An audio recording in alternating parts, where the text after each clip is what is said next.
دا تبلیغیان حضرات مونږ ته وایي چې کتابونو خو ذکر کړی دي چې نیکی کر دریا میں ډال، نیکی کوئ دریاب ته غورځوئ. دا تبلیغیان چې د څلورو میاشتو نه راشي، د کال نه راشي، دوی کارګزاري بیانوي. او دا تبلیغیان مشران مونږ ته وایي دا خو ریا ده، دا خو ګناه دی. دا تاسو ولې بیانوئ؟ مونږ دومره جوماتونه وخت کړل، مونږ دومره سیروزې له خلک وخت کو، دومره مو چیلې له وخت کو، دومره مو ګشت له وخت کړل، دومره مو کال له وخت کړل. دا خو ریا ده. دا تاسو ولې کوئ؟ خو چې چا دپاره خو کړی خو خبر دی. نو قربان شم په تبلیغیانو، قربان شم په علماو.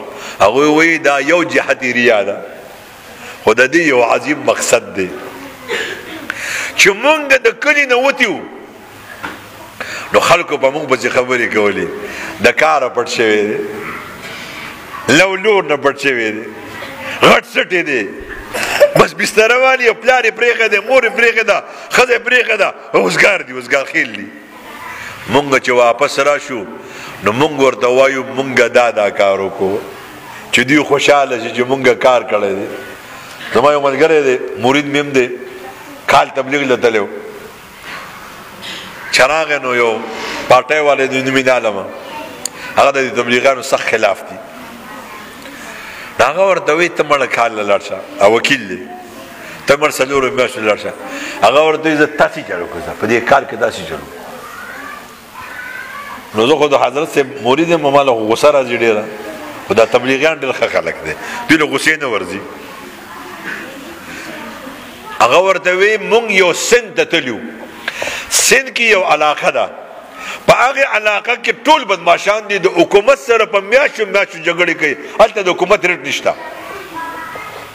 زما په حضور کې چې زه ولاړم، بدماشان رالل او د بیزو یو کنډکي د زنانو نه واغست، زنانو پسې راووتې چې دا به نه بوځئ، ټوپک یې چل کړی او ورته وایي مخې له څوک رالل ختمو به څو زنانو نارینه یې وویشتل او کنډکي ته بوتو.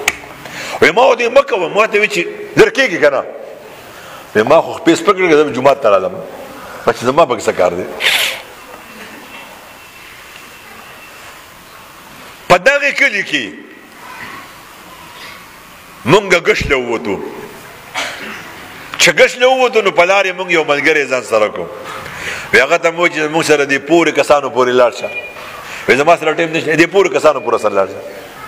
وی ما سره کسانو پورې لاړ، مونږ هغوی ته دعوت ورکړو. بیا مو زموږ سره جومات ته نه ځي، نو جومات ته خو راوست. نو یو 10 منټه خبرې ته خو کېنو. دا سړی څوک دی چې مونږ بوتو راوستو؟ دا د 450 کسانو قاتل دی، 450 مړي د کړي. دا هغه کس دی چې د په سمه خوله مور ته خبرې نه دي کړي، هره ورځ به مور والا پلار.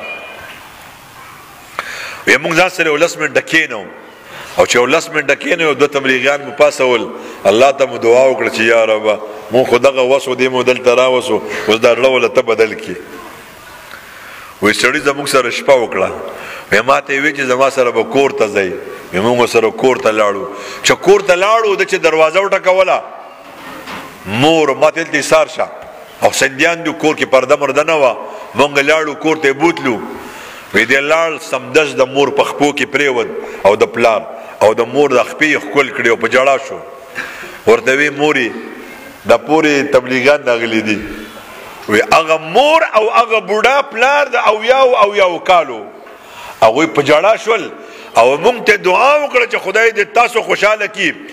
دا زما دومره عمر وشو چې ده ما ته په سمه خوله خبرې نه دي کړي، هره ورځ یې وایم چې تاسو ننو تبلیغیانو دې زما خپوله راوست.